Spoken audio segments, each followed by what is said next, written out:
She whispered it had been years since she felt alive, and in that moment, I knew I couldn't let her heart stay untouched any longer. When I first moved into the old house, I thought of it simply as a place to stay, a roof over my head while I figured out my next steps in life.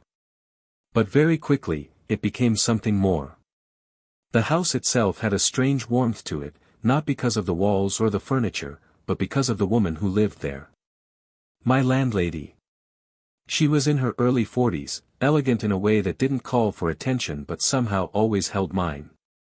Her presence carried both strength and softness, like someone who had weathered storms yet still chose to keep the windows open for light. She had been widowed years ago, though she never said much about it. I could tell, though, in the little details. The way her eyes lingered on the photographs in the hallway when she thought no one was watching. The quiet sighs when she closed the front door at night, as if sealing herself in with memories she couldn't quite let go of. There was no bitterness in her, only a gentle kind of solitude, the kind that speaks louder in silence than in words. At first, our interactions were simple, polite. She'd ask if the room was comfortable, I'd thank her for keeping the place so tidy. But soon, I began to notice the small gestures that revealed the person behind the role of landlady. Sometimes I'd come home to find a plate of food left on the counter with a note that simply read, "Eat while it's warm." On rainy mornings, she would tap on my door and remind me to take an umbrella. Little acts of care, subtle but deliberate, that carried a warmth deeper than courtesy. And in return, I found myself noticing her more closely than I meant to. The way she tucked a strand of hair behind her ear while she cooked. The quiet rhythm of her footsteps in the hallway. Even the scent of her perfume, faint but steady, lingering in the air long after she'd passed by. But beneath all of this, there was something I couldn't ignore, a kind of loneliness that clung to her, even when she smiled. It wasn't the loud kind of sadness, but the quiet one, the kind that seeps into a person slowly over years. A silence that filled the house at night, pressing against the walls like a weight neither of us wanted to name. And though I hadn't admitted it yet, part of me wanted to be the one to lift that silence. It was a rainy evening when everything began to shift. The kind of night where the streets glistened with reflections, and the steady hum of raindrops against the windows filled the house with a calm, almost melancholic rhythm. I had planned on eating in my room, the way I usually did, but when I passed through the kitchen, she stopped me with a soft smile. "Why don't you sit with me tonight?" she asked, her voice gentle but carrying a kind of hope I hadn't heard before. The table was already set. 2 bowls of steaming stew sat in the middle, the aroma filling the air with warmth and comfort. A candle flickered softly between us, its flame dancing against the shadows that the rain had cast on the walls. For the first time since I'd moved in, I wasn't just a tenant, I felt like a guest she wanted near. We began with the usual light conversation. She asked about my day, and I asked about hers. But as the rain tapped harder against the glass, something in her seemed to loosen. Her shoulders relaxed, her voice softened, and before I knew it, the conversation turned deeper. She told me about her late husband, not in the heavy tone of grief, but as if she were letting me peek into a room she rarely unlocked. She spoke of the little routines they had, the quiet comfort of knowing someone was waiting at home. Then her voice faltered, and she stirred her spoon slowly, as though afraid of saying too much. I listened, not interrupting, just letting her words fill the space between us. And when she looked up, her eyes met mine with a vulnerability I hadn't seen before, as if she was silently asking if it was safe to be this open. I told her about my own uncertainties, about how I often wondered if I was moving through life too quickly, without really knowing where I was headed. My honesty seemed to ease her, and she gave me a small, knowing smile, one that said she understood more than she let on. By the time we finished, I realized that the meal had become secondary. What mattered was the exchange, the invisible thread of closeness being woven across the table. It wasn't loud or dramatic, but it carried weight. The kind of moment that changes everything quietly, without needing to announce itself. And as I helped her clear the table, I knew that tonight had been different. Tonight, we had crossed into something deeper. After dinner, neither of us seemed eager to end the night. The rain hadn't stopped, and its steady rhythm felt like an excuse to linger. She brewed a pot of tea, the soft clinking of porcelain filling the silence as she poured it into 2 cups. We sat across from each other at the small wooden table, the candle between us now burned lower, its light casting softer, more fragile shadows on her face. She held her cup carefully, both hands wrapped around it, as if drawing comfort from its warmth. For a while, she didn't speak. Her eyes stayed fixed on the rising steam, her lips pressed into a line that suggested she was holding something back. I didn't push. I just watched, waiting, sensing that the air was shifting again, pulling us into something neither of us had planned. Then, in a voice so quiet I almost missed it, she said, "It's been years since I felt this." The words hung in the air like smoke, impossible to ignore, fragile yet heavy with meaning. She didn't look at me when she said it. Instead, her gaze dropped to the table, her thumb tracing small circles along the rim of her cup. There was a faint tremble in her hand, not enough to spill, but enough for me to notice. I felt my chest tighten. Her confession wasn't loud, but it struck deeper than anything she could have shouted. She wasn't talking about the food, or the conversation, or the rain outside. She was speaking about the presence of another person. The simple intimacy of being seen, being listened to, being cared for. For a moment, I didn't know what to say. I could see the hesitation in her posture, the way her shoulders stiffened slightly after the words slipped out, as if she already regretted them. As if she feared they had crossed a line she couldn't uncross. The silence stretched, but it wasn't empty. It was filled with the quiet weight of something new, something delicate. Her vulnerability hung in the space between us, daring me to either step closer or let it fade. I wanted to tell her that I understood. That I, too, knew what it felt like to drift through days without real connection, to carry unspoken thoughts that had no place to rest. I wanted to tell her that her words didn't scare me, they drew me closer. But instead, I sat there, letting her know with my eyes, with the steadiness of my presence, that I had heard her. And more than that, I was willing to be the one who listened again. The weight of her words lingered in the air long after she spoke them. "It's been years since I felt this." They echoed quietly between us, softened by the steady rain outside and the faint crackle of the candle. She still wouldn't look at me, her eyes fixed on her cup as if the porcelain might shield her from the risk of being seen too deeply. I took a slow breath, steadying myself. Part of me wanted to rush in with reassurances, to erase the hesitation I saw in her posture. But another part of me knew this moment demanded more than quick words. It asked for presence, for sincerity spoken not just through language but through the silence between each phrase. Leaning forward slightly, my voice low but firm, I said, "Then let me change that, tonight." The words weren't a challenge, and they weren't bold for the sake of being bold. They were steady, deliberate, meant as a promise. A promise that I wasn't going to let her slip back into the shadows of loneliness, not when she had finally opened this fragile part of herself. She froze, her breath catching just slightly. Slowly, her eyes lifted from the cup and found mine. There it was, that searching look, deep and unguarded. She studied me as if weighing every ounce of my sincerity, as if trying to decide whether I was someone who would understand the gravity of what she had admitted.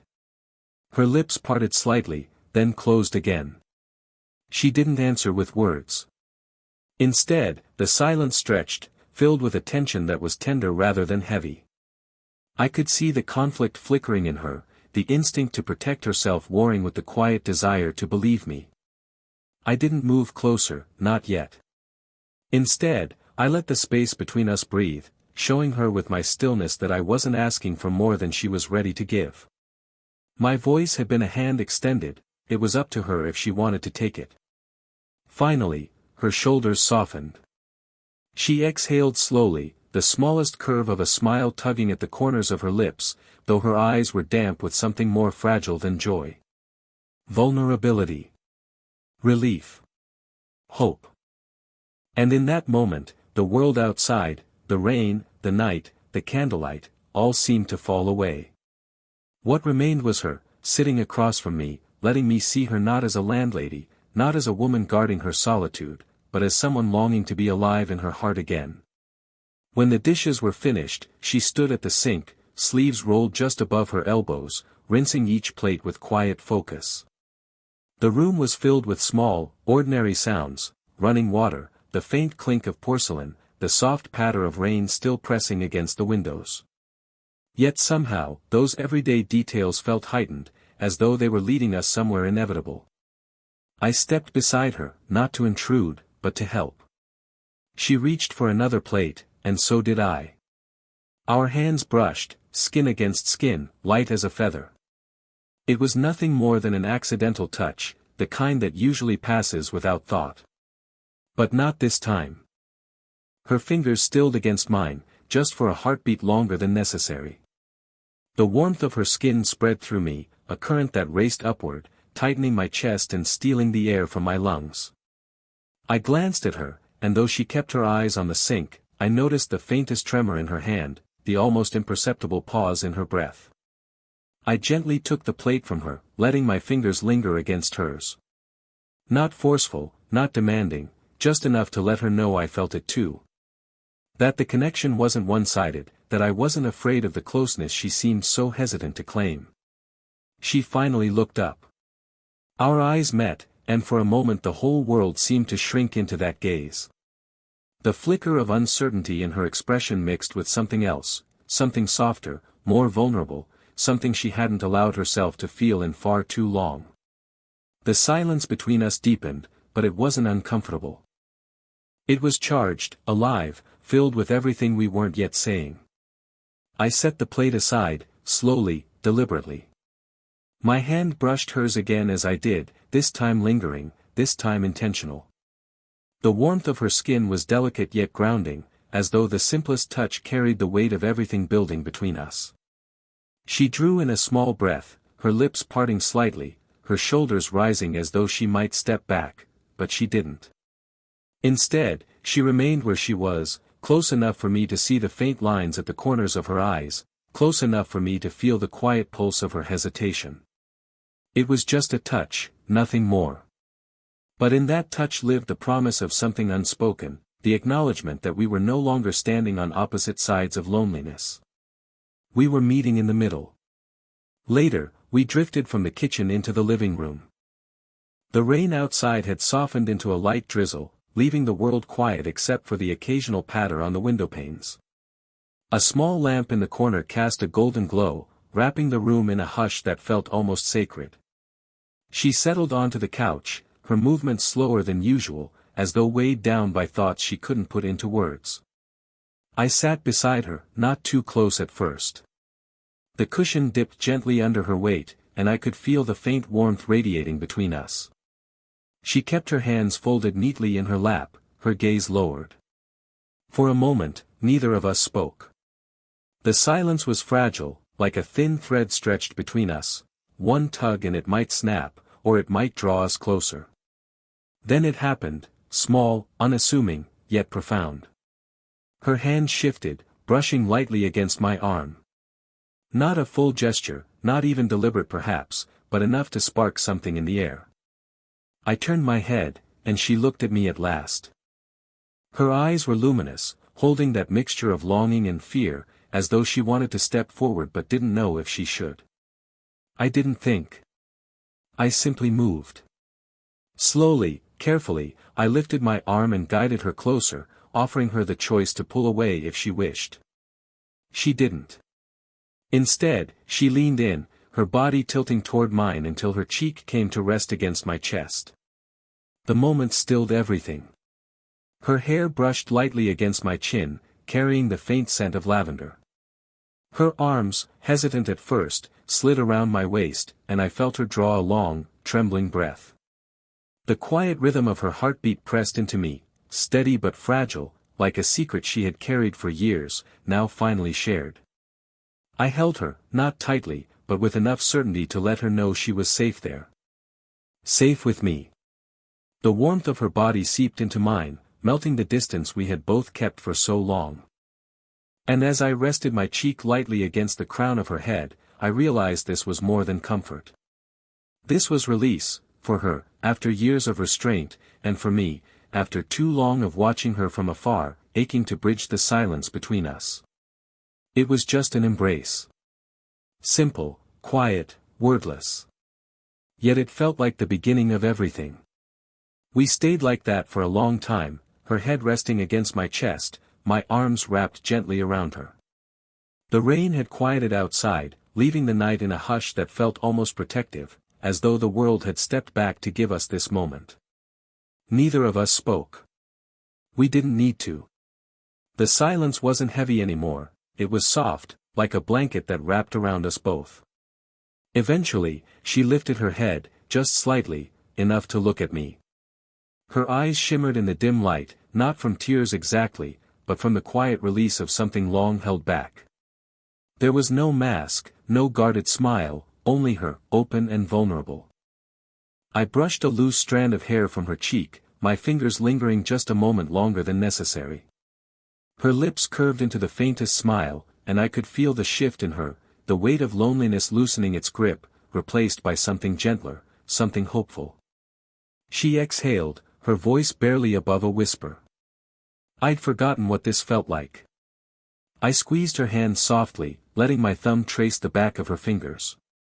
You don't have to forget anymore, I said, the word steady, not as a promise of forever but as an acknowledgement of now, of the choice we were making in this moment. We sat together on the couch, our hands intertwined. The house, once so silent, now carried a different kind of quiet, not absence, but presence. Her presence with me. My presence with her. The kind that fills a space not with echoes but with warmth. She leaned back against me again, more comfortably this time, her body relaxed in a way I hadn't seen before. As though she finally allowed herself to rest, not just physically but emotionally. And I held her, my cheek resting lightly against her hair, my heart steady with the certainty that neither of us wanted the night to end. It wasn't dramatic, and it wasn't rushed. There was no need for grand declarations. What mattered was the simple truth that two people, once separated by years of solitude and unspoken longing, had chosen not to remain alone anymore. And in that choice, in that quiet decision to sit hand in hand against the backdrop of a fading storm, everything felt new again. Not perfect, not certain, but alive, real, and deeply human. For the first time, neither of us carried the night alone.